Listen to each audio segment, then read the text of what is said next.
ਗੁਰੂ ਪਿਆਰੀ ਸਾਧ ਸੰਗਤ ਜੀ, ਆਓ ਲੜੀਵਾਰ ਕਥਾ ਧੰਨ ਗੁਰੂ ਗੋਬਿੰਦ ਸਿੰਘ ਸੱਚੇ ਪਾਤਸ਼ਾਹ ਮਹਾਰਾਜ ਜੀ ਬਸੰਬਰ ਦਾਸ ਉਜੈਨ ਦੇ ਰਹਿਣ ਵਾਲੇ ਨੂੰ ਜੋ ਉਪਦੇਸ਼ ਦੇ ਰਹੇ ਹਨ। ਇਸ ਦਾ ਪੁੱਤਰ ਹਰਗੋਪਾਲ ਗੁਰੂ ਗੋਬਿੰਦ ਸਿੰਘ ਸਾਹਿਬ ਮਹਾਰਾਜ ਜੀ ਦੀ ਸ਼ਰਨ ਵਿੱਚ ਬੈਠਾ ਹੋਇਆ ਹੈ। ਇਹ ਸਾਧ ਸੰਗਤ ਜੀ ਹਨ ਤਾਂ ਬ੍ਰਾਹਮਣ, ਪਰ ਗਰੀਬ ਨਿਵਾਜ ਸੱਚੇ ਪਾਤਸ਼ਾਹ ਮਹਾਰਾਜ ਦੇ ਚਰਨਾਂ ਨਾਲ ਜੁੜੇ ਹੋਏ ਹਨ। ਸੱਚੇ ਪਾਤਸ਼ਾਹ ਮਹਾਰਾਜ ਜੀ ਦੀ ਸਿੱਖੀ ਪ੍ਰਾਪਤ ਹੈ। ਬਸੰਬਰ ਦਾਸ ਨੂੰ ਗਰੀਬ ਨਿਵਾਜ ਸਤਿਗੁਰੂ ਜੀ ਨੇ ਹੁਣ ਅੰਮ੍ਰਿਤ ਦੀ ਦਾਤ ਇਹਨਾਂ ਨੂੰ ਬਖਸ਼ਿਸ਼ ਕਰਨੀ ਹੈ, ਸਿੰਘ ਪਦਵੀ ਬਖਸ਼ਿਸ਼ ਕਰਨੀ ਹੈ। ਸੱਚੇ ਪਾਤਸ਼ਾਹ ਮਹਾਰਾਜ ਜੀ ਨੇ ਬਸੰਬਰ ਦਾਸ ਨੂੰ ਦੱਸਿਆ ਕਿ ਕਿਸ ਕਿਸ ਸਮੇਂ ਅਰਦਾਸ ਕਰਨੀ ਚਾਹੀਦੀ ਹੈ। ਜਾਣੋ ਕਿ ਮਹਾਰਾਜ ਸੱਚੇ ਪਾਤਸ਼ਾਹ ਦਾ ਉਪਦੇਸ਼ ਹੈ, ਸਵਾਸ ਸਵਾਸ ਹੀ ਗੁਰੂ ਦਾ ਆਸਰਾ ਲੈ ਕਰਕੇ ਚੱਲਣਾ ਚਾਹੀਦਾ ਹੈ। ਖਿਨ ਖਿਨ ਸਤਿਗੁਰੂ ਦੀ ਓਟ ਲੈਣੀ ਚਾਹੀਦੀ ਹੈ। ਸੰਸਾਰ ਦੇ ਅੰਦਰ ਜੀਵ ਆਪੋਂ ਕੁਝ ਵੀ ਨਹੀਂ ਕਰ ਸਕਦਾ, ਗੁਰੂ ਆਸਰੇ ਹੀ ਸਾਰੇ ਕਾਰਜ ਸੌਰਦੇ ਹਨ। ਗਰੀਬ ਨਿਵਾਜ ਸੱਚੇ ਪਾਤਸ਼ਾਹ ਮਹਾਰਾਜ ਜੀ ਨੇ 61 ਅਰਦਾਸਾਂ ਤੱਕ ਦੱਸਿਆ ਸੀ ਕਿ ਕਿਸ ਪ੍ਰਕਾਰ ਅਰਦਾਸਾਂ ਕਰੇ, ਕਿਹੜੀ ਕਿਹੜੀ ਕਿਵੇਂ ਕਿਵੇਂ ਅਰਦਾਸ ਕਰੇ। ਹੁਣ ਮਹਾਰਾਜ ਅੱਗੇ 62ਵੀਂ ਅਰਦਾਸ ਜਿਹੜੀ ਆ ਉਹ ਦੱਸ ਰਹੇ ਹਨ। 101 ਅਰਦਾਸਾਂ ਸਾਧ ਸੰਗਤ ਜੀ ਆਉਣਗੀਆਂ। 61 ਅਰਦਾਸਾਂ ਆਪ ਜੀ ਨੇ ਸਰਵਣ ਕਰ ਲਈਆਂ ਹਨ। ਅੱਗੇ ਜਿਵੇਂ 62ਵੀਂ ਅਰਦਾਸ ਮਹਾਰਾਜ ਸੱਚੇ ਪਾਤਸ਼ਾਹ ਦੱਸ ਰਹੇ ਨੇ, ਪਿਆਰ ਨਾਲ ਇਕਾਗਰ ਚਿਤ ਹੋ ਕਰਕੇ ਸਰਵਣ ਕਰੀਏ। ਸੱਚੇ ਪਾਤਸ਼ਾਹ ਦੇ ਚਰਨਾਂ ਦਾ ਧਿਆਨ ਕਰਦੇ ਹੋਏ ਆਖੋ ਜੀ ਵਾਹਿਗੁਰੂ ਸਤਿਨਾਮ ਸ਼੍ਰੀ ਵਾਹਿਗੁਰੂ। ਗੁਰ ਪਗ ਵਿਸਰਾਮ ਠਹਿਰੇ ਮਨ ਧਿਆਨ। ਸੱਚੇ ਪਾਤਸ਼ਾਹ ਮਹਾਰਾਜ ਕਹਿੰਦੇ ਨੇ 62ਵੀਂ ਅਰਦਾਸ ਇਹ ਕਰੇ ਕਿ ਜੇ ਧਿਆਨ ਨਾ ਟਿਕੇ ਫਿਰ ਸਤਿਗੁਰੂ ਦਾ ਆਸਰਾ ਲਵੇ। ਚਰਨਾਂ ਵਿੱਚ ਅਰਦਾਸ ਇਹ ਕਰੇ, ਸੱਚੇ ਪਾਤਸ਼ਾਹ ਮਹਾਰਾਜ ਜੀ ਤੁਹਾਡੇ ਚਰਨਾਂ ਵਿੱਚ ਮੇਰਾ ਧਿਆਨ ਨਹੀਂ ਟਿਕਦਾ। ਗਰੀਬ ਨਿਵਾਜ ਸਤਿਗੁਰੂ ਤੁਸੀਂ ਮੇਰੀ ਯਾਦ ਚਿੱਤ ਨਹੀਂ ਆਉਂਦੇ, ਕਿਰਪਾ ਕਰਕੇ ਮਹਾਰਾਜ ਐਸੀ ਮਿਹਰ ਕਰੋ ਕਿ ਤੁਹਾਡੇ ਸਰੂਪ ਦਾ ਧਿਆਨ ਜਿਹੜਾ ਹੈ ਮੇਰੇ ਚਿੱਤ ਵਿੱਚ ਵਸੇ। ਗੁਰੂ ਕਲਗੀਧਰ ਸੱਚੇ ਪਾਤਸ਼ਾਹ ਮਹਾਰਾਜ ਜੀ ਤੁਹਾਡੀ ਯਾਦ ਮੇਰੀ ਚਿੱਤ ਵਿੱਚ ਰਹੇ। ਗੁਰੂ ਪਿਆਰੀ ਸਾਧ ਸੰਗਤ ਜੀ, ਜਿਹੜੇ ਸਤਿਗੁਰੂ ਜੀ ਦੇ ਇਤਿਹਾਸ ਨੂੰ ਇਹੀ ਜਾਣਦੇ ਆ ਕਿ ਹੋ ਆਈਆਂ ਗੱਲਾਂ ਹਨ, ਬੀਤ ਚੁੱਕਿਆ ਸਮਾਂ ਹੈ, ਤੇ ਸਾਧ ਸੰਗਤ ਜੀ ਇਹੀ ਜਾਣ ਕੇ ਆਪਣੇ ਮਨੋਂ ਭੁਲਾ ਕੇ ਸਿੱਖੀ ਨਹੀਂ ਧਾਰਨ ਕਰਦੇ। ਸਤਿਗੁਰੂ ਪਾਤਸ਼ਾਹ ਮਹਾਰਾਜ ਕਹਿੰਦੇ ਐਸਾ ਵੀ ਸਿੱਖ ਅਰਦਾਸ ਹੀ ਕਰੇ। ਸੱਚੇ ਪਾਤਸ਼ਾਹ ਮਹਾਰਾਜ ਮੇਰੇ ਚਿੱਤ ਵਿੱਚ ਵਸੋ। ਗਰੀਬ ਨਿਵਾਜ ਸਤਿਗੁਰੂ ਮੇਰੇ ਮਨ ਦੇ ਅੰਦਰ ਤੁਹਾਡੇ ਚਰਨਾਂ ਦਾ ਧਿਆਨ ਲੱਗ ਜਾਵੇ। ਤਰਨ ਕੀ ਤਰਨਾਏ ਸਤ ਗੁਰ ਸਹਾਏ। ਫਿਰ ਤਰਨ ਜਵਾਨ ਦੀ ਜਵਾਨੀ ਬਚਾਉਣ ਵਾਸਤੇ ਮਹਾਰਾਜ ਜੀ ਦੀ ਸਹਾਇਤਾ ਵਾਸਤੇ ਅਰਦਾਸ ਕਰੇ। ਜਿਸ ਸਮੇਂ ਧੀ ਪੁੱਤਰ ਜਵਾਨ ਹੋ ਜਾਵੇ ਤਾਂ ਇਹ ਅਰਦਾਸ ਕਰੇ, ਸੱਚੇ ਪਾਤਸ਼ਾਹ ਮਹਾਰਾਜ ਕਿਰਪਾ ਕਰਕੇ ਮਹਾਰਾਜ ਸਾਡੀ ਲਾਜ ਰੱਖਿਓ, ਪਤ ਰੱਖਿਓ। ਗਰੀਬ ਨਿਵਾਜ ਸੱਚੇ ਪਾਤਸ਼ਾਹ ਆਪ ਜੀ ਦੇ ਸਿੱਖ ਅਖਵਾਉਣੇ ਆ। ਗਰੀਬ ਨਿਵਾਜ ਸੱਚੇ ਪਾਤਸ਼ਾਹ ਮਹਾਰਾਜ ਜੀ ਇਸ ਜਵਾਨੀ ਨੂੰ ਗੁਰਮਤ ਦੀ ਸਿਹਤ ਬਖਸ਼ਦੇ ਰਹੋ। ਆਪਣੀ ਹੀ ਜਵਾਨੀ ਵਾਸਤੇ ਸਤਿਗੁਰੂ ਦੇ ਚਰਨਾਂ ਵਿੱਚ ਅਰਦਾਸ ਕਰੇ, ਕਿਉਂਕਿ ਤਰਨ ਅਵਸਥਾ ਜਿਹੜੀ ਹੁੰਦੀ ਹੈ ਇਹ ਔਗਣਾਂ ਤੇ ਪਾਪਾਂ ਵੱਲ ਬਹੁਤ ਛੇਤੀ ਪ੍ਰਵਿਰਤ ਹੁੰਦੀ ਹੈ। ਤੇ ਸਾਧ ਸੰਗਤ ਜੀ ਜੇ ਭਗਤੀ ਤੇ ਸਿਮਰਨ ਕਰਨਾ ਹੋਵੇ ਤਾਂ ਵੀ ਤਰਨ ਅਵਸਥਾ ਜਵਾਨੀ ਦੀ ਅਵਸਥਾ ਹੀ ਸਭ ਤੋਂ ਉੱਤਮ ਹੈ, ਕਿਉਂਕਿ ਜਵਾਨ ਹੁੰਦਿਆਂ ਜਿੰਨਾ ਸਰੀਰ ਦੇ ਨਾਲ ਜਪ ਤਪ ਹੱਠ ਕਰ ਸਕੀਦਾ ਹੈ ਉਹਨਾਂ ਫਿਰ ਬਿਰਧ ਅਵਸਥਾ ਦੇ ਵਿੱਚ ਜਾ ਕਰਕੇ ਨਹੀਂ ਹੁੰਦਾ। ਸੱਚੇ ਪਾਤਸ਼ਾਹ ਮਹਾਰਾਜ ਕਹਿੰਦੇ ਹਨ ਇਸ ਪ੍ਰਕਾਰ ਆਪਣੀ ਜਵਾਨੀ ਜਾਂ ਆਪਣੇ ਧੀਆਂ ਪੁੱਤਰਾਂ ਦੀ ਜਵਾਨ ਦੀ ਅਵਸਥਾ ਵੇਖ ਕਰਕੇ ਗੁਰੂ ਚਰਨਾਂ ਵਿੱਚ ਅਰਦਾਸ ਕਰੇ, ਸੱਚੇ ਪਾਤਸ਼ਾਹ ਮਹਾਰਾਜ ਤੁਸੀਂ ਸਹਾਇਤਾ ਕਰਨੀ ਹੈ, ਤੁਸੀਂ ਮਹਾਰਾਜ ਸੰਸਾਰ ਵਿੱਚ ਲਾਜ ਰੱਖਣੀ ਹੈ। ਚੱਕਰ ਧਾਰਨੈ ਮਨ ਮੈਣ ਪੂਰਾ ਦਿਨ ਰਹਿਣ। ਫਿਰ ਮਹਾਰਾਜ ਕਹਿੰਦੇ ਹਨ 64ਵੀਂ ਅਰਦਾਸ ਇਹ ਕਰੇ ਕਿ ਜੇ ਇੰਨਾ ਅਮੀਰ ਹੋਵੇ ਕਿ ਨੌਕਰ ਰੱਖੇ ਹੋਣ ਤਾਂ ਮਹਾਰਾਜ ਦੇ ਚਰਨਾਂ ਵਿੱਚ ਅਰਦਾਸ ਕਰੇ, ਸੱਚੇ ਪਾਤਸ਼ਾਹ ਮੇਰਾ ਮਨ ਮੋਮ ਵਰਗਾ ਨਰਮ ਰੱਖਿਓ। ਕਦੇ ਆਪਣਾ ਨੌਕਰ ਜਾਣ ਕੇ ਮੈਂ ਇਹਦੇ ਉੱਤੇ ਕਹਿਰ ਨਾ ਢਾਵਾਂ, ਹੁਕਮ ਹੀ ਨਾ ਚਲਾਉਂਦਾ ਰਹਾਂ, ਕਦੇ ਬੋਲ ਬੋਲ ਕੇ ਕੌੜਾ ਇਹਦਾ ਮਨ ਹੀ ਨਾ ਢਾਈ ਜਾਵਾਂ। ਤੁਹਾਡਾ ਸਰੂਪ ਮੈਨੂੰ ਹਰ ਥਾਂ ਤੇ ਦੱਸੇ, ਪੂਰ ਦਿਨ ਰਹਿਣ, ਰਾਤ ਦਿਨ ਹੀ ਮੈਨੂੰ ਮਹਾਰਾਜ ਸੱਚੇ ਪਾਤਸ਼ਾਹ ਤੁਹਾਡੀ ਸ਼ਕਤੀ ਰਮਦੀ ਹੋਈ ਦਿਖਾਈ ਦਿੰਦੀ ਰਹੇ। ਮਹਾਰਾਜ ਮੈਂ ਆਪਣੇ ਤੋਂ ਨੀਵਾਂ ਜਾਣ ਕੇ ਜਾਂ ਆਪਣਾ ਨੌਕਰ ਜਾਣ ਕੇ ਉਸ ਦੇ ਉੱਤੇ ਤਸ਼ੱਦਦ ਨਾ ਢਾਵਾਂ, ਗਰੀਬ ਨਿਵਾਜ ਮੇਰਾ ਜਿਹੜਾ ਮਨ ਹੈ ਮੋਮ ਵਰਗਾ ਨਰਮ, ਦਇਆਵਾਨ ਮਹਾਰਾਜ ਬਖਸ਼ਿਸ਼ ਕਰਿਓ ਜੀ। ਬੈਸਠੀ ਅਮਾਨ ਸੁਚਾਏ ਸਤਿਗੁਰ ਸਹਾਏ। ਫਿਰ ਸੱਚੇ ਪਾਤਸ਼ਾਹ ਮਹਾਰਾਜ ਕਹਿੰਦੇ 65ਵੀਂ ਅਰਦਾਸ ਕਰੇ, ਜੇ ਕਿਸੇ ਨੇ ਅਮਾਨਤ ਰੱਖਣ ਵਾਸਤੇ ਦਿੱਤੀ ਹੋਵੇ ਕੋਈ ਵਸਤੂ, ਉਹ ਤਾਂ ਫਿਰ ਉਸ ਦੀ ਅਮਾਨਤ ਹੈ ਨਾ, ਉਸ ਨੂੰ ਵਾਪਸ ਦੇਣੀ ਚਾਹੀਦੀ ਹੈ। ਤੇ ਇਸ ਪ੍ਰਕਾਰ ਮਹਾਰਾਜ ਦੇ ਚਰਨਾਂ ਵਿੱਚ ਅਰਦਾਸ ਕਰੇ, ਮਹਾਰਾਜ ਇਹ ਅਮਾਨਤ ਮੈਨੂੰ ਰੱਖਣ ਵਾਸਤੇ ਦਿੱਤੀ ਹੈ, ਮੈਂ ਇਸ ਅਮਾਨਤ ਦੇ ਰੱਖਣ ਵਿੱਚ ਸਚਿਆਰ ਰਹਾ। ਮਹਾਰਾਜ ਮੇਰਾ ਚਿੱਤ ਨਾ ਡੋਲੇ, ਭਾਵੇਂ ਉਸ ਨੂੰ ਦਬਾ ਲਵੇ ਤਾਂ ਕੋਈ ਪੁੱਛਣ ਜੋਗਾ ਨਹੀਂ, ਕੋਈ ਆਉਣ ਆ ਕਰਕੇ ਤੇਰੇ ਨਾਲ ਗੱਲ ਕਰਨ ਜੋਗਾ ਨਹੀਂ, ਪਰ ਕਿਸੇ ਦੀ ਅਮਾਨਤ ਹੈ, ਕਿਸੇ ਦੀ ਕੋਈ ਮਾਇਆ ਹੈ, ਕਿਸੇ ਦਾ ਕੋਈ ਪਦਾਰਥ ਹੈ, ਉਸ ਨੂੰ ਦਬਾਉਣਾ ਨਹੀਂ ਚਾਹੀਦਾ। ਮਹਾਰਾਜ ਕਹਿੰਦੇ ਨੇ ਸਿੱਖ ਨੂੰ ਇਹ ਅਰਦਾਸ ਕਰਨੀ ਚਾਹੀਦੀ ਹੈ ਕਿ ਮਹਾਰਾਜ ਅਮਾਨਤ ਵਿੱਚ ਮੈਨੂੰ ਸਚਿਆਰ ਰੱਖਿਓ, ਜਿਸ ਤਰ੍ਹਾਂ ਮੈਂ ਲਈ ਹੈ ਉਸੇ ਤਰ੍ਹਾਂ ਹੀ ਵਾਪਸ ਦੇ ਦੇਵਾਂ। ਜੇਸਠੀ ਅਮਰ ਸੁਖ ਦਾਏ ਤਨ ਸੁਖ ਛਾਏ। ਫਿਰ ਮਹਾਰਾਜ ਮੈਨੂੰ ਨਾਮ ਦਾ ਇਹੋ ਜਿਹਾ ਅਮਲ ਲਾ ਦਿਓ ਕਿ ਮੇਰੇ ਤਨ ਸਰੀਰ ਵਿੱਚ ਸਦਾ ਹੀ ਸੁਖ ਛਾਇਆ ਰਹੇ।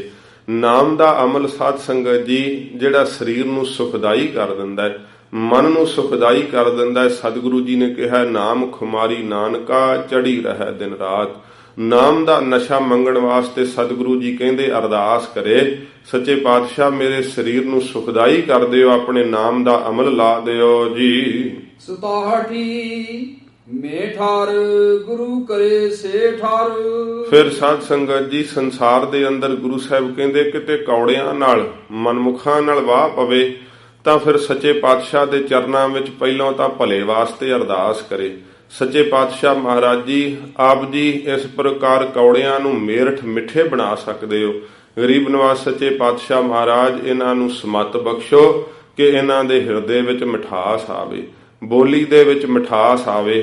ਫਿਰ ਇਸ ਪ੍ਰਕਾਰ ਮਹਾਰਾਜ ਕਹਿੰਦੇ ਨੇ ਕਿ ਕਮਾਦ ਆਦਿਕ ਦਾ ਖੇਤ ਹੋਵੇ ਤੇ ਉਸ ਦੀ ਖੇਤੀ ਵਾਸਤੇ ਜਿਹੜੇ ਹਨ ਸਾਧ ਸੰਗਤ ਜੀ ਕੌੜੇ ਜਿਹੜੇ ਇਸ ਪ੍ਰਕਾਰ ਗੰਨੇ ਹੁੰਦੇ ਆ ਉਹਨਾਂ ਤੋਂ ਫਲ ਨਹੀਂ ਪ੍ਰਾਪਤ ਹੁੰਦਾ।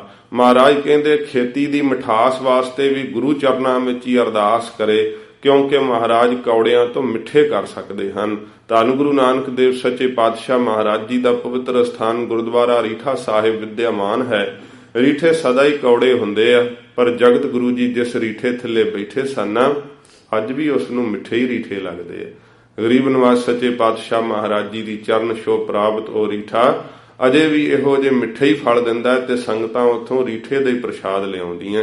ਸੱਚੇ ਪਾਤਸ਼ਾਹ ਮਹਾਰਾਜ ਦੇ ਅੱਗੇ ਅਰਦਾਸ ਕਰੇ, ਮਹਾਰਾਜ ਕੌੜਿਆਂ ਨੂੰ ਆਪ ਜੀ ਮਿੱਠੇ ਕਰ ਦੇਵੋ ਜੀ। 68 ਮੋਦੀ ਖਾਨੇ ਮੈਂ ਮੁਲਕ ਮਾਲਕ ਸੁਖ ਕਾਤ ਲਾਕ। ਫਿਰ ਇਸ ਪ੍ਰਕਾਰ ਮਹਾਰਾਜ ਕਹਿੰਦੇ ਹਨ ਕਿ ਅੱਗੇ ਅਰਦਾਸ ਕਰੇ, ਜੇ ਤਾਂ ਸਰਕਾਰੀ ਕੋਈ ਵਿਹਾਰ, ਸਰਕਾਰੀ ਕੋਈ ਉੱਚ ਦਰਜੇ ਦੀ ਨੌਕਰੀ ਪ੍ਰਾਪਤ ਹੋ ਜਾਵੇ। ਮਹਾਰਾਜ ਜੀ ਨੇ ਮੋਦੀ ਖਾਨੇ ਦਾ ਜ਼ਿਕਰ ਕੀਤਾ ਹੈ। ਪਿਛਲੇ ਸਮੇਂ ਦੇ ਵਿੱਚ ਨਾ ਕੋਈ ਜਿਹੜੇ ਨਵਾਬ ਹੁੰਦੇ ਸਨ ਉਹਨਾਂ ਦੇ ਮੋਦੀ ਖਾਨੇ ਹੁੰਦੇ ਸਨ, ਜਿਵੇਂ ਸਤਿਗੁਰੂ ਗੁਰੂ ਨਾਨਕ ਸਾਹਿਬ ਜੀ ਨੇ ਮੋਦੀ ਖਾਨੇ ਦੀ ਕਾਰ ਕੀਤੀ ਹੈ। ਇਸ ਪ੍ਰਕਾਰ ਮਹਾਰਾਜ ਕਹਿੰਦੇ ਜੇ ਸਰਕਾਰੀ ਕੋਈ ਉੱਚ ਦਰਜੇ ਦੀ ਨੌਕਰੀ ਪ੍ਰਾਪਤ ਹੋ ਜਾਵੇ ਉਦੋਂ ਇਹ ਅਰਦਾਸ ਕਰੇ, ਮਹਾਰਾਜ ਜੀ ਕਿਰਪਾ ਕਰਕੇ ਮੈਨੂੰ ਇਸ ਵਿਹਾਰ ਵਿੱਚ ਸਚਿਆਰ ਰੱਖਿਓ ਤੇ ਮਹਾਰਾਜ ਜਿਹੜਾ ਮੁਲਕ ਦਾ ਮਾਲਕ ਹੈ ਨਾ, ਭਾਵ ਜਿਹੜਾ ਇਥੋਂ ਦਾ ਰਾਜਾ ਹੈ, ਉਹਦੇ ਨਾਲ ਮੇਰੇ ਤਾਲਕ ਜਿਹੜੇ ਸਬੰਧ ਹਨ ਨਾ ਉਹ ਚੰਗੇ ਬਣੇ ਰਹਿਣ। ਕਿਤੇ ਮਹਾਰਾਜ ਮੁਲਕ ਦਾ ਮਾਲਕ ਮੇਰੇ ਤੇ ਖਫੇ ਨਾ ਹੋਵੇ, ਉਹਦੇ ਨਾਲ ਮੇਰੇ ਸਬੰਧ ਜਿਹੜੇ ਉਹ ਠੀਕ ਰਹਿਣ। 69 ਦੀਵਾਨ ਮੈਂ ਸਿਦਕ ਸਾਬਤ ਭਾਵ ਆਗਤ।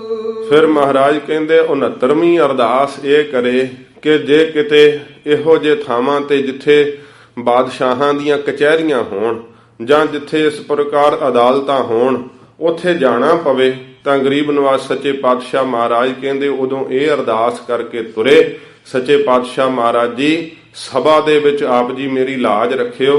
ਗਰੀਬ ਨਿਵਾਜ ਸੱਚੇ ਪਾਤਸ਼ਾਹ ਮਹਾਰਾਜ ਐਸੀ ਕਿਰਪਾ ਕਰਿਓ ਬਾਹਰੋਂ ਮੇਰਾ ਸਤਿਕਾਰ ਵੀ ਸੰਸਾਰ ਵਿੱਚ ਹੋਵੇ ਪਰ ਅੰਦਰੋਂ ਮੇਰਾ ਸਿਦਕ ਜਿਹੜਾ ਤੁਹਾਡੇ ਚਰਨਾਂ ਵਿੱਚ ਹੀ ਰਹੇ। ਮੇਰਾ ਮਨ ਜਿਹੜਾ ਮਹਾਰਾਜ ਉੱਥੇ ਜਾ ਕਰਕੇ ਇਸ ਪ੍ਰਕਾਰ ਕਚਹਿਰੀ ਦੇ ਵਿੱਚ ਜਾਂ ਸਰਕਾਰ ਦੇ ਇਸ ਪ੍ਰਕਾਰ ਉਸ ਸਥਾਨ ਤੇ ਜਿੱਥੇ ਸਰਕਾਰੀ ਕੋਈ ਕਚਹਿਰੀਆਂ ਲੱਗਦੀਆਂ ਹਨ, ਦਰਬਾਰ ਲੱਗਦੇ ਹਨ, ਉੱਥੇ ਸੱਚੇ ਪਾਤਸ਼ਾਹ ਮਹਾਰਾਜ ਮੇਰੀ ਅੰਦਰ ਦੀ ਬਿਰਤੀ ਤੁਹਾਡੇ ਚਰਨਾਂ ਵਿੱਚ ਰਹੇ ਤੇ ਬਾਹਰੋਂ ਮਹਾਰਾਜ ਆਪ ਜੀ ਦਾ ਸਿੱਖ ਹੋਣ ਕਰਕੇ ਮੈਨੂੰ ਮਾਣ ਵੀ ਬਖਸ਼ੋ ਜੀ। 70 ਧਿਆਨ ਮੈਂ ਅਗਨ ਸੂਰ ਬੱਪ ਮੇਰਾ ਪੂਰ। ਫਿਰ 70ਵੀਂ ਅਰਦਾਸ ਹੈ, ਜਦੋਂ ਧਿਆਨ ਜੋੜੇ ਤੇ ਧਿਆਨ ਵਾਸਤੇ ਸਿਮਰਨ ਵਾਸਤੇ ਅਰਦਾਸ ਕਰੇ ਸੱਚੇ ਪਾਤਸ਼ਾਹ ਜਿਵੇਂ ਸੂਰਜ ਪ੍ਰਤਾਪੀ ਹੁੰਦਾ ਹੈ, ਜਿਵੇਂ ਅਗਨ ਦਾ ਬੜਾ ਪ੍ਰਤਾਪ ਹੈ ਸੱਚੇ ਪਾਤਸ਼ਾਹ, ਇਵੇਂ ਮੇਰੇ ਸਰੀਰ ਨੂੰ ਪ੍ਰਤਾਪ ਬਖਸ਼ੋ। ਇਵੇਂ ਮਹਾਰਾਜ ਮੇਰੇ ਮਨ ਨੂੰ ਸੂਰਜਵਤ ਗਿਆਨ ਬਖਸ਼ੋ, ਜਿਵੇਂ ਸੂਰਜ ਚੜ੍ਹਦਾ ਹੈ ਤੇ ਸਾਰਾ ਹੀ ਹਨੇਰਾ ਨਾਸ਼ ਕਰ ਦਿੰਦਾ ਹੈ। ਸੱਚੇ ਪਾਤਸ਼ਾਹ ਮਹਾਰਾਜ ਜੀ, ਮੈਂ ਤੁਹਾਡਾ ਨਾਮ ਜਪਦਾ ਹਾਂ, ਕਿਰਪਾ ਕਰਕੇ ਮਹਾਰਾਜ ਮੇਰਾ ਮਾਰਗਦਰਸ਼ਨ ਕਰੋ। ਗਰੀਬ ਨਵਾਜ ਸਤਿਗੁਰੂ, ਮੇਰੇ ਸਰੀਰ ਦੇ ਅੰਦਰ ਅਗਨੀਵਤ ਤੇਜ ਪ੍ਰਤਾਪ ਜਿਹੜਾ ਬਖਸ਼ਿਸ਼ ਕਰਨਾ ਕਰੋ ਜੀ। 71 ਲੜਾਈ ਮੈਂ ਸੁਖ 60 ਦਿਨ ਰਾਤ 8 ਦਿਨ ਮੈਂ। ਮਹਾਰਾਜ ਕਹਿੰਦੇ ਜੇ ਇਸ ਪ੍ਰਕਾਰ ਧਰਮ ਯੁੱਧ ਵਾਸਤੇ ਜਾਵੇ, ਕੋਈ ਲੜਾਈ ਝਗੜਾ ਸਿਰ ਗਲੇ ਪੈ ਜਾਵੇ ਜਾਂ, ਤਾਂ ਉਸ ਸਮੇਂ ਮਹਾਰਾਜ ਕਹਿੰਦੇ ਗੁਰੂ ਸਾਹਿਬ ਦੇ ਚਰਨਾਂ ਵਿੱਚ ਸੁਖ ਸ਼ਾਂਤ ਵਾਸਤੇ ਅਰਦਾਸ ਕਰੇ। ਸੱਚੇ ਪਾਤਸ਼ਾਹ ਮਹਾਰਾਜ ਜੀ, ਮੈਨੂੰ ਤਾਂ 8 ਪਹਿਰ ਹੀ ਤੁਹਾਡਾ ਆਸਰਾ ਹੈ, ਕਿਰਪਾ ਕਰਕੇ ਮਹਾਰਾਜ ਸੱਚੇ ਪਾਤਸ਼ਾਹ ਮੇਰੀ ਰੱਖਿਆ ਕਰਿਓ। ਆਪਣੇ ਸਰੀਰ ਦੀ ਸੁਖ ਸਾਂਦ ਵਾਸਤੇ ਮਹਾਰਾਜ ਕਹਿੰਦੇ ਉਸ ਸਮੇਂ ਅਰਦਾਸ ਜ਼ਰੂਰ ਕਰਨਾ ਕਰੇ। 72 ਪਾਲ ਕੀ ਪਾਲ ਸਿੱਖ ਸਦਾ ਸੁਖਾਲ। ਫਿਰ ਮਹਾਰਾਜ ਕਹਿੰਦੇ 72ਵੀਂ ਅਰਦਾਸ ਇਹ ਹੈ ਕਿ ਜੇ ਸੁਖ ਸੰਪਦਾ ਬਹੁਤ ਜ਼ਿਆਦੀ ਹੋਵੇ, ਪਾਲਕੀ ਦੇ ਵਿੱਚ ਚੜ੍ਹਨਾ ਹੋਵੇ, ਤਾਂ ਪਾਲਕੀ ਦੇ ਉਸਨਾਂ ਮਖਮਲੀ ਗੱਦਿਆਂ ਦੇ ਉੱਤੇ ਬਹਿ ਕਰਕੇ ਵੀ ਅਰਦਾਸ ਕਰੇ, ਮਹਾਰਾਜ ਮੈਨੂੰ ਕਿਤੇ ਭੁੱਲਿਓ ਨਾ। ਸੱਚੇ ਪਾਤਸ਼ਾਹ ਮਹਾਰਾਜ ਜੀ, ਮੈਨੂੰ ਯਾਦ ਰਿਓ ਇਹਨਾਂ ਸੁੱਖਾਂ ਵਿੱਚ, ਤੇ ਮੈਨੂੰ ਤੁਹਾਡੀ ਯਾਦ ਨਾ ਭੁੱਲ ਜਾਵੇ ਜੀ। 73 ਪਾਪ ਪੇਲ ਤਰਕ ਤੇਲ ਪੀੜਨ ਮਹਿ। ਫਿਰ ਮਹਾਰਾਜ ਕਹਿੰਦੇ ਕਿੰਨੀਆਂ ਪ੍ਰਕਾਰ ਦੀਆਂ ਪੀੜਾਂ ਗਿਣ ਲਓ, ਜੋ ਅਨੇਕਾਂ ਹੀ ਪ੍ਰਕਾਰ ਦੇ ਦਰਦ ਤੇ ਪੀੜਾਂ ਜਿਹੜੀਆਂ ਸਰੀਰ ਕਰਕੇ ਮੰਨੀਆਂ ਜਾਂਦੀਆਂ ਜਾਂ ਮਨ ਕਰਕੇ ਮੰਨੀਆਂ ਜਾਂਦੀਆਂ ਹਨ, ਉਹਨਾਂ ਵਾਸਤੇ ਮਹਾਰਾਜ ਕਹਿੰਦੇ ਨੇ ਇਹ ਬਸੰਬਰ ਦਾਸ ਜਿਹੜੇ ਹਨ ਬ੍ਰਾਹਮਣ ਤੋਂ, ਤਾਂ ਇਸ ਪ੍ਰਕਾਰ ਗ੍ਰਹਿਾਂ ਦੀ ਸੇਵਾ ਕਰਨ ਵਾਸਤੇ ਕਹਿੰਦੇ ਆ ਤੇਰੇ ਤੇ ਰਾਹੂ ਭਾਰੂ ਹੈ, ਤੇਰੇ ਤੇ ਕੇਤੂ ਭਾਰੂ ਹੈ, ਇਸ ਪ੍ਰਕਾਰ ਤੇਰੇ ਤੇ ਸ਼ਨੀ ਗ੍ਰਹਿ ਭਾਰੂ ਹੈ, ਤੂੰ ਏਦਾਂ ਤੇਲ ਚੜਾਇਆ ਕਰ, ਤੂੰ ਇਸ ਪ੍ਰਕਾਰ ਆ ਪੇੜੇ ਦਿਆ ਕਰ। ਇਸ ਪ੍ਰਕਾਰ ਦੀਆਂ ਜਿਹੜੀਆਂ ਗੱਲਾਂ ਦੱਸਣੀਆਂ ਸੱਚੇ ਪਾਤਸ਼ਾਹ ਮਹਾਰਾਜ ਕਹਿੰਦੇ ਇਹਨਾਂ ਉੱਤੇ ਤਰਕ ਕਰੇ ਗੁਰੂ ਕਾ ਸਿੱਖ, ਤੇ ਕਦਾਚਿਤ ਵੀ ਕੋਈ ਪੀੜਾ ਹੋਵੇ, ਕੋਈ ਦੁੱਖ ਹੋਵੇ, ਗ੍ਰਹਿਾਂ ਦੀ ਪੂਜਾ ਨਾ ਕਰੇ। ਇਸ ਪ੍ਰਕਾਰ ਗੁੱਗਿਆਂ ਤੇ ਪੀਰਾਂ ਤੇ ਜਾ ਕਰਕੇ ਤੇਲ ਨਾ ਚੜਾਵੇ, ਗੁਰੂ ਚਰਨਾਂ ਵਿੱਚ ਹੀ ਅਰਦਾਸ ਕਰਨਾ ਕਰੇ। ਕਿਸੇ ਵੀ ਪੀੜਾ ਵਾਸਤੇ, ਕਿਸੇ ਵੀ ਦੁੱਖ ਵਾਸਤੇ ਗੁਰੂ ਸਾਹਿਬ ਦੇ ਚਰਨਾਂ ਵਿੱਚ ਹੀ ਅਰਦਾਸ ਕਰੇ। 74 ਵਰਨ ਕਾ ਆਗਮ ਅਤਲ ਜਲ ਆਗਮ। ਸਤ ਸੰਗਤ ਜੀ, ਇਹ ਫਾਰਸੀ ਦੇ ਸ਼ਬਦ ਹਨ, ਸਤਿਗੁਰੂ ਜੀ ਨੇ ਕਹੇ। ਗਰੀਬ ਨਵਾਜ ਸਤਿਗੁਰੂ ਕਹਿੰਦੇ ਨੇ ਅੱਗੇ ਇਹ ਅਰਦਾਸ ਕਰੇ। ਕਈਆਂ ਥਾਵਾਂ ਤੇ ਸਤ ਸੰਗਤ ਜੀ ਜਦੋਂ ਪਾਣੀ ਚੜ੍ਹਦਾ ਹੈ ਨਾ, ਸਲਾਬ ਦੇ ਨਾਲ ਹੀ ਖੇਤੀ ਹੁੰਦੀ ਹੈ, ਤੇ ਜੇ ਪਾਣੀ ਉੱਥੇ ਸਲਾਬ ਦੇ ਸਹਿਤ ਨਾ ਚੜੇ ਤੇ ਖੇਤੀਆਂ ਸੁੱਕੀਆਂ ਹੀ ਰਹਿ ਜਾਂਦੀਆਂ ਹਨ। ਸਤਿਗੁਰੂ ਜੀ ਕਹਿੰਦੇ ਹਨ ਜੇ ਪਾਣੀ ਨਾ ਚੜ੍ਹਦਾ ਹੋਵੇ, ਉਹ ਸਲਾਬ ਨਾ ਆਉਂਦੀ ਹੋਵੇ, ਖੇਤੀ ਸੁੱਕੀ ਰਹਿ ਜਾਵੇ, ਤਾਂ ਗੁਰੂ ਚਰਨਾਂ ਵਿੱਚ ਅਰਦਾਸ ਕਰੇ, ਮਹਾਰਾਜ ਕਿਰਪਾ ਕਰਕੇ ਸਤਿਗੁਰੂ ਇੱਥੇ ਜਲ ਦੀ ਬਖਸ਼ਿਸ਼ ਕਰੋ। ਗਰੀਬ ਨਵਾਜ ਸੱਚੇ ਪਾਤਸ਼ਾਹ ਇਸ ਖੇਤੀ ਨੂੰ ਹਰਿਆ ਕਰ ਦਿਓ, ਤਾਂ ਜੋ ਫਿਰ ਸਾਰਿਆਂ ਥਾਵਾਂ ਤੇ ਰਾਗਮ ਜਿਹੜਾ ਇਹ ਫਾਰਸੀ ਦਾ ਸ਼ਬਦ ਹੈ ਕਿ ਹਰਿਆਵਲਤਾ ਛਾ ਜਾਵੇ, ਖੇਤੀ ਹਰੀ ਭਰੀ ਹੋ ਜਾਵੇ।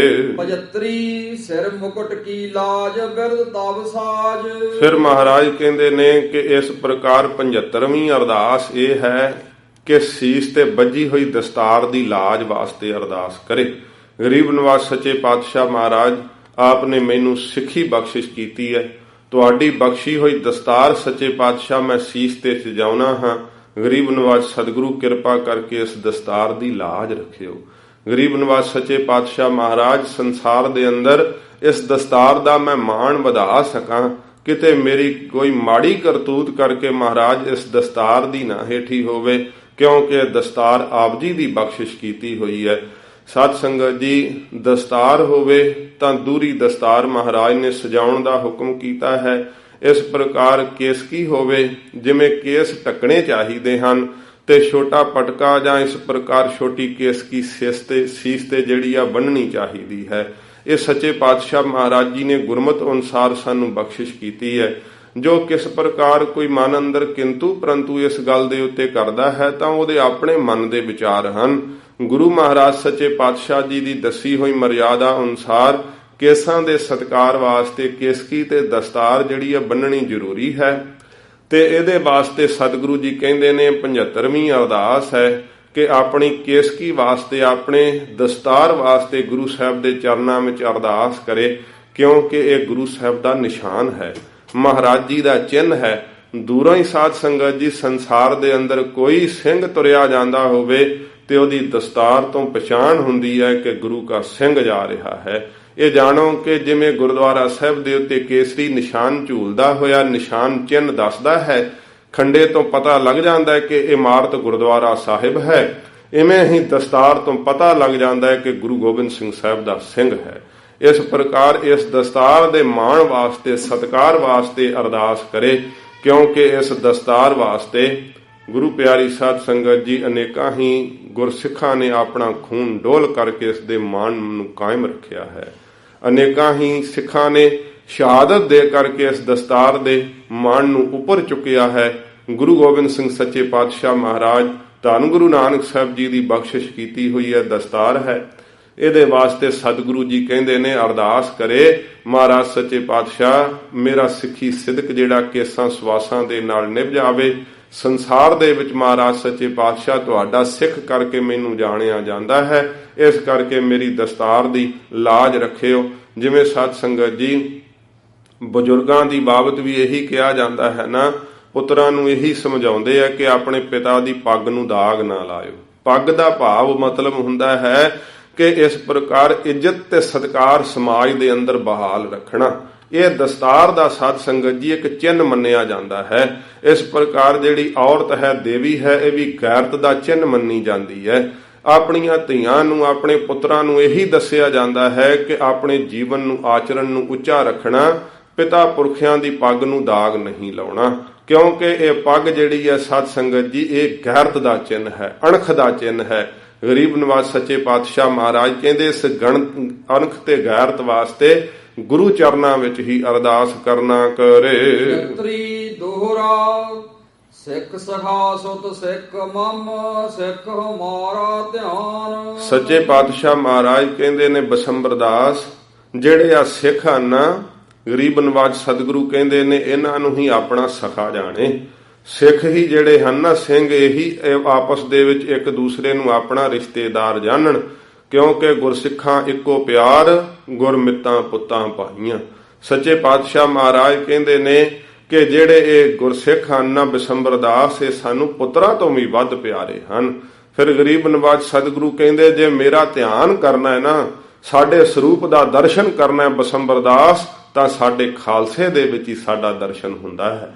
ਅੱਜ ਉਹ ਸਿੰਘ ਬੈਠੇ ਹੋਏ ਗੁਰਬਾਣੀ ਕੀਰਤਨ ਸੁਣਦੇ ਆ, ਸੱਚੇ ਪਾਤਸ਼ਾਹ ਮਹਾਰਾਜ ਕਹਿੰਦੇ ਸੰਗਤ ਕਰਦੇ ਹਨ, ਇਹਨਾਂ ਵਿੱਚ ਹੀ ਅਸੀਂ ਵਸਦੇ ਹਾਂ। ਜੇ ਸਾਡਾ ਧਿਆਨ ਕਰਨਾ ਹੈ ਤੇ ਮਹਾਰਾਜ ਕਹਿੰਦੇ ਸਿੱਖ ਦੇ ਸਰੂਪ ਵਿੱਚ ਹੀ ਸਾਡਾ ਜਿਹੜਾ ਵਾਸਾ ਹੈ। ਸੇਵੈ ਸਿੱਖ ਨਿਜ ਰੂਪ ਕੋ, ਸਿੱਖ ਸੁੱਖਾਂ ਕੀ ਖਾਨ। ਜੇ ਸੁੱਖਾਂ ਦੀ ਖਾਣ ਚਾਹੀਦੀ ਹੈ ਤੇ ਸਿੱਖ ਨੂੰ ਮੇਰਾ ਰੂਪ ਜਾਣ ਕਰਕੇ ਸੇਵਾ ਕਰੇ।